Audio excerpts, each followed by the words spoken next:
ከባድ ጥያቄ ተነሳ። ለመሆኑ ኤርትራ እንዴት ሀገር ሆነች? የኤርትራ ታሪክ። ዛሬ ታሪክ ነክ ነገር እናወራለን። ኤርትራ እንዴት ሀገር ሆነች? ኢትዮጵያስ እንዴት ሀገር ዕውቅና ልትሰጣት ቻለች? አሁን ለምን ኢትዮጵያ ኤርትራ ሀገርነት ዕውቅና ማንሳት ትችላለች የሚል ጥያቄ ሊነሳ ቻለ? ሀገራቱስ በታሪክ ምን ይመስላሉ የሚለውን በአጭሩ በዛሬው መሰናዷችን ቃኛለን። አብራችሁን ቆዩ።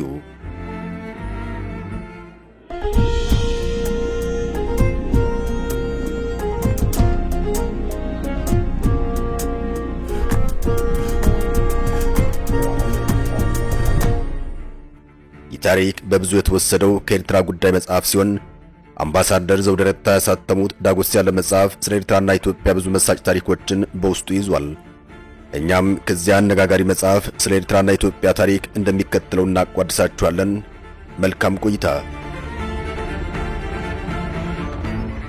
ለመሆኑ ለኤርትራ መገንጠል ተጠያቂው ማን ነው? የታሪክ ተመራማሪው ፕሮፌሰር ገብሩ ታረቀኝ ለአዲስ አድማስ እንደተናገሩት የኤርትራ ችግር የሚጀምረው የፌዴሬሽኑን መፍረስ ተከትሎ እንደሆነ ይናገራሉ። ይህን ለማብራራት የቀኝ አገዛዝና ኤርትራ እንዴት ነፃ ወጥታ ከኢትዮጵያ ጋር ተዋደች የሚለውን ማየት ያስፈልጋል። ፌዴሬሽኑ ለምንና እንዴት ፈረሰ የሚለው ከዚያ በኋላ ይመጣል። አፄ ዮሐንስ አራተኛ ከወደቁ በኋላ አፄ ምኒልክ ስልጣኑን ሲይዙ ከጣሊያን መልእክተኛ ጋር የውጫሌን ውል ይፈራረማሉ። እንደሚታወቀው 17ኛው አንቀጽ ልዩነት ይፈጥራል። በርካታ ሰዎች ለአድዋው ጦርነት መንስኤ አድርገው የሚያቀርቡት ይህን የውጫሌ ውል ሲሆን ነገር ግን የውጫሌ ውል ምክንያት አይደለም። የውሉ 17ኛው አንቀጽ ክብሪት እንደ ጫሬ ነገር እንጂ ዋናው ምክንያት ግን የጣሊያን የመስፋፋት ፍላጎት ነበር። ጦርነቱ በዚህ መነሻ ከተካሄደ በኋላም አፄ ምኒልክ መረብን ተሻግረው ለመግፋት አልሞከሩም። ከዚያ በኋላ ጣሊያን የያዘችውን ከመረብ ወዲያ ግዛት ኤርትራ ብላም ማስተዳደር ያዘች። የቀኝ ግዛቱ ያን የጀመረናም ለ50 ዓመታት ያክል በዚህ ሁኔታ ኤርትራ ቀኝ ግዛት ውስጥ ወደቀች። ቀጥሎ የሁለተኛ ዓለም ጦርነት መጣ። ታዲያ በዚህ ጊዜ ጣሊያን ከጀርመን ጋር ወገነች። ከነሱ በተቃራኒ የተሰለፈችው እንግሊዝ ኢትዮጵያ ነፃ እንድትወጣ ታደርግና ጃንሆይ ከስደት ተመልሰው መንግስታቸው እንደገና ይመሰርታሉ። በዚያን ጊዜም ኤርትራ ከጣሊያን አገዛዝ ወደ እንግሊዝ ወታደራዊ አገዛዝ ዞረች። ይህን ተከትሎም ለ10 ዓመታት ያክል ኤርትራ በእንግሊዝ ቅኝ ስር ነበረች። በዚህ አጋጣሚ የኤርትራውያን የነፃነት ታጋይ ድርጅቶች ብቅ ብለው በሶስት ጎራ ይከፋፈላሉ። አንደኛው ከኢትዮጵያ ጋር መዋሃድ አለብን፣ ጠላቶቻችን ናቸው ቀድሞውን የለዩን እንጂ እናት ሀገራችን ኢትዮጵያ ናት የሚሉ የአንድነት ሐሳብ አራማጆች ነበሩ። ሁለተኞቹ ነፃነትን መገንጠልን የሚፈልጉ ሲሆን በአብዛኛው በዚህ ስብስብ ውስጥ የነበሩ ሙስሊሞች ነበሩ። ይኸው ንቅናቄም የተባበሩት መንግስታት ድርጅት ዘንድ ይቀርባል። አቶ አክሊሉ ሀብተወልድ ያኔ የኢትዮጵያ የውጭ ጉዳይ ሚኒስትር ነበሩ። እሳቸው ግሩም የሆነ የፖለቲካ ጨዋታ ይጫወታሉ። ሶስተኞቹ መዋሃድ አለብን፣ ነገር ግን ውልና ስር ይገባል የሚሉ ናቸው። በመጨረሻም ሰፊ ክርክር ከተደረገ በኋላም በውል የሚለው ሐሳብ አሸነፈ። ኤርትራም ወርሃ መስከረም 1946 ዓ.ም በፌዴሬሽን ትዋሃዳለች። የተመድ ተልዕኮም የኤርትራ ሕዝብ ፍላጎት ባገኘው መሰረት ኤርትራ ነፃ ወጥታም የራሷን ውስጣዊ አስተዳደር መስርታ ከኢትዮጵያ ጋር በፌዴሬሽን እንድትዋሃድ ይደረጋል። ከመጀመሪያውኑም የወቅቱ መሪ ቀዳማዊ አፄ ኃይለ ሥላሴ ይህን አለመፈለጋቸው እንግዲህ አንዱ ችግር መነሻ ሆኖ ብቅ አለ። ለምን አልፈለጉም ከተባለ በኤርትራ ገና በመቋቋም በማደግ ላይ ያለ ቢሆንም ዲሞክራሲያዊ ስርዓት ነበር። መደብለ ፓርቲ ያቆጠቆጠበት፣ የመናገርና የመጻፍ መብት ያለበት፣ ጠንካራ የሰራተኞች ማህበር የነበረበት ስርዓት ነው። ኢትዮጵያ ውስጥ ያለው ፍጹም ዘውዳዊ አስተዳደር ሲሆን በኤርትራ በኩል የነበረው በህዝብ የተመረጠ ነበር። እዚህ ያለው በመለኮታዊ ቅባት የሚያምን ነበር። ስለዚህ እነዚህ ሁለት መልክ ያላቸው ስርዓቶች አብረው እንደማይሄዱ ዘውዳዊ ስርዓቱን እንደሚያናጋው ጃንሆይ ተገንዝበውታል። ከመጀመሪያውኑም ፌዴሬሽኑን ለማፈራረስ ተንቀሳቀሱ። በዚያ የተነሳም ጃንሆይ ፌዴሬሽኑን ጠሉት። ይሄ ጃንሆይ ፍላጎት በተግባር ለመለወጥ ያገዟቸው ሁለት ኤርትራውያን ነበሩ። የኢትዮጵያ መንግስት እንደራሴ የነበሩት ቢትወደድ አስፋው ወልደ ሚካኤልና ቄስ ዲሜጥሮስ ገብረ ማርያም ናቸው። ይህንም አቶ ዘውዴ ረታ በኤርትራ ጉዳይ መጽሐፋቸው ላይ ድንቅ አድርገው አስፍረውታል።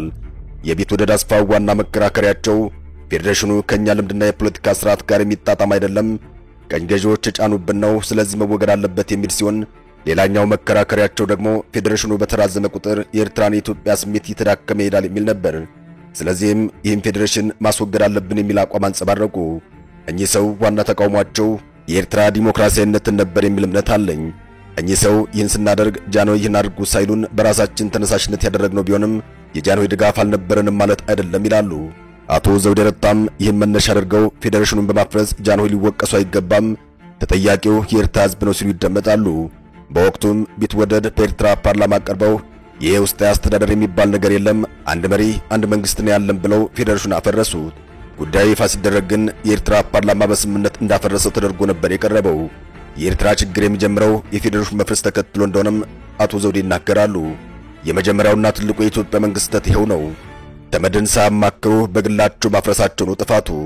ጃንሆይ በወቅቱ ይህን ነገር አይሆንም ብለው ያሏቸውን አማካሪዎቻቸውን የጸሐፊ ትእዛዝ ወልደ ጊዮርጊስ ወልደ ዮሐንስናም የአቶ አክሊሉ ሀብተወልድ ምክር ቢሰሙ ኖሮ ለራሳቸውና ለመንግስታቸው ለሀገራቸውና ለሕዝባቸው በበጀ ነበር። እኔ በማላቀው ከፍተኛ ፖለቲካ ፌዴሬሽኑ ይፍረስ ከተባለ ወሳኙ የኤርትራ ሕዝብ ነው።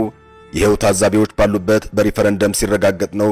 ያልሆነም የኤርትራ ፓርላማም ፌዴሬሽኑን ለማፍረስ የሕዝቡን ይንታል ነበረም። ፌዴሬሽኑን በማፍረስ ጥያቄ ንጉሱ ናቸው። በዚህ መነሻ ነው እንግዲህ በኤርትራ የመገንጠል ሐሳብ ያነገቡ ድርጅቶች ተቋቋሙት። የማታ ማታም ደርግ ለሽንፈት አማጽያኑ ለድል ያበቃቸው ሚስጥር ምንድነው? ኤርትራውያኑ የሰላሙ በር ሲዘጋባቸው ወደ ትግል ይገባሉ። በራሳቸው ሜዳ መዋጋታቸው መልክዓ ምድሩ ማለትም ኮንቬንሽንና ለሁለገብ ጦርነት አመቻ ለመሆኑ አማጽያኑ ውጭ ድጋፍ በተለይም ከኢራቅና ከሱሪያ ያገኙ የነበረ መሆኑ እንዲሁም የሽምቅ ተዋጊዎቹ እምነት፣ ዲሲፕሊንና የታጋይነት መንፈስ የአመራሩ ብስለት ተጣምረው አሸናፊ ያደርጓቸዋል። በኦጋዴን ጦርነት ጊዜ አማጽያኑ ሀገሪቱን ነጻ ለማውጣት የቀሯቸው 4 ከተሞች ብቻ ነበሩ። አስመራ፣ አሰብ፣ ምጽዋና ባሬንቱ ብቻ ነበር የቀሩት። ሌሎቹን ይዘዋቸው ነበር። በ1974 ዓ.ም የኢትዮጵያ መንግስት ሁለገብ ዘመቻ ያካሂዳል። በሶስት አቅጣጫ 3 ከባድ እዞችን አሰልፎም አማጽያኑን ናቅፋ ላይ ለመጨፍለቅ ነበር ዓላማው። ሻዕቢያም መጨረሻ ላይ ከፍተኛውን ፍልም ያደረገው ናቅፋ ላይ ነበር። የሻዕቢያ ታጣቂዎች ከናደው እዝ ጋር ነበር የተፋለሙት። በወቅቱም ደርግ ናቅፋን 2 ኪሎ ሜትር ነበር ለመያዝ የቀረው።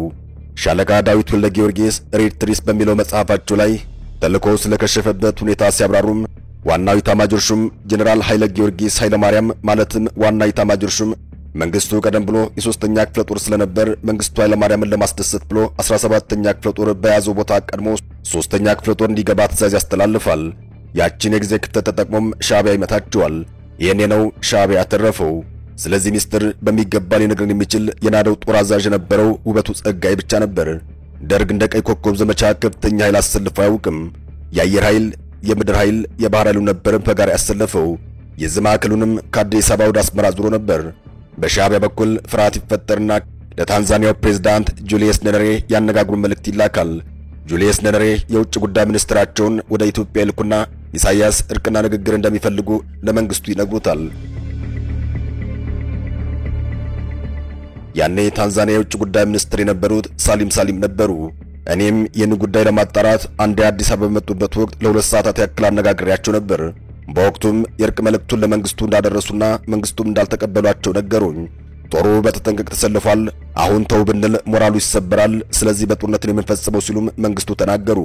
ከጦርነቱ ፍጻሜ በኋላም አማጽያኑ ጥቂቶቹን በጦር ሰራዊታችን ውስጥ ልናስገባ እንችላለን አሉኝ አሉ። እንደኔ በወቅቱ በድጋሚ አንድ ወርቃማ ድል አምልጦናል። እንዲህ በወቅቱ ጦርነት ተካሂዶ ውጤት አልባ ሆኗል። ሻዕቢያን የመጨፍለቅ ዓላማም ተሰናክሏል። ይሄ ለሻዕቢያ እንደ ድል የሚቆጠር ሲሆን የቀይ ኮከብ ዘመቻ ቢሰም ኖሮ ለኢትዮጵያ የተለየ ታሪክ አጋጣሚ ይኖር ነበር። የነጻነት እንቅስቃሴው ላይ ቆም ቢችል እንኳን ቢያንስ በብዙ ዓመታት ወደ ኋላ ይጎተት ነበር። ያኔ ኢሳያስ ለደርግ የእርቅ ጥያቄ ያቀረቡት ለጊዜ መግዣ ብለው ሊሆን አይችልም። ጥሩ ግምት ነው፣ ሊሆንም ይችላል። አይሆንም ማለት አይቻልም። ነገር ግን መንግስቱ ኃይለማርያም ውጊያው እንደሚያሸንፍ እርግጠኛ ስለነበር ያንን ጥያቄ አለመቀበሉ የሚያስገርም አይደለም። እንዲያ ከሆነ ደርግ እንዴት መውቀስ ይቻላል? በእርግጥ ጦሩ ከማይመለስበት ደረጃ ደርሷል ተብሏል። በቀይ ኮከብ ዘመቻ ብቻ በመሃል ያለቀው ወታደር ከ10 ሺህ በላይ ነው። 4 ወር ሙሉ ጽኑ ውጊያ አድርገዋል። ድሉን ምንድነው ያከሸፈው የሚለውን ሊመልስ የሚችለው የጦሩ መሪ የነበረው ውበቱ ጸጋይ ብቻ ነበር።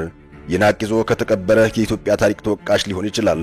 የቀይ ኮከብ ዘመቻ ቢሰም ኖሮ ይህን ቃለ ምልልስ ማድረግ ባላስፈለገን ነበር። ለመሆኑ የሻዕቢያና የህወሓት ትግል አጋርነት ምን ይመስል ነበር? እንደሚታወቀው ህወሓት ከኤርትራ ትግል ተለይቶ አያውቅም። ህወሓት የኤርትራን ትግል ሁሌም እንደ ደጀኑ ነው የሚመለከተው። ህወሓት ኤርትራ የኢትዮጵያ ቀኝ ግዛት ነች ብሎ ሲነሳ ነው የኢትዮጵያን ሉዓላዊነት የተጻረረው።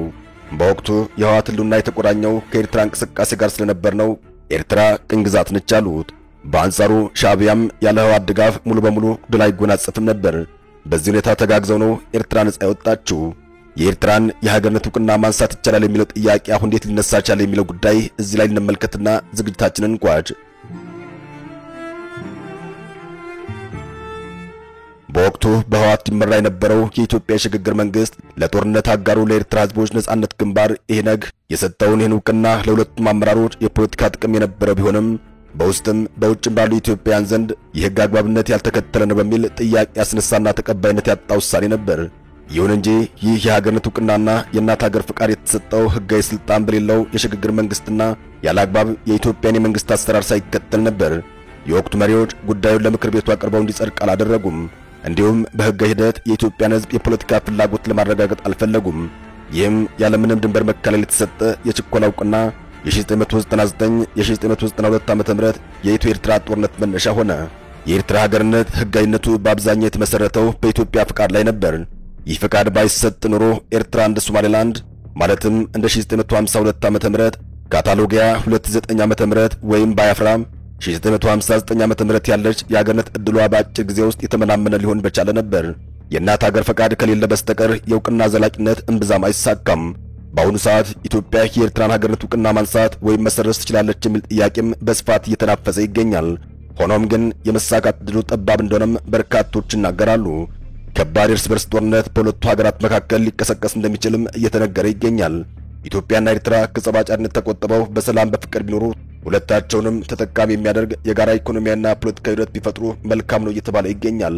ሆኖም ግን ሀገራቱ የሚገኙበት የአፍሪካ ቀንድ ከሰላም ይልቅ ግጭትና መጠላለፍ አይጠፋውምናም ሁለቱ ሀገራት ከሰሞኑ ማዶ ለማዶ ሆነው እየተዛዛቱ ይገኛል።